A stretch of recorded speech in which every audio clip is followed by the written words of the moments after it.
Let's do a 1-minute review. It's a 1-minute toy review.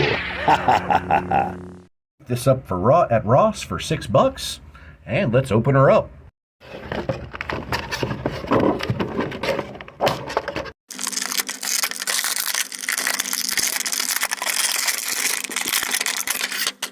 Nice paint job on the face, nice horns, good looking magic using hands.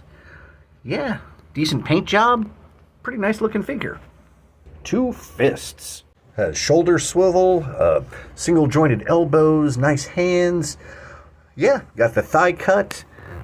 All in all, I think it's a pretty decent little figure. She'll look good on my medieval shelf. I'm not really familiar that much with female Loki, but good looking paint job, good looking figure. I give it a yeah.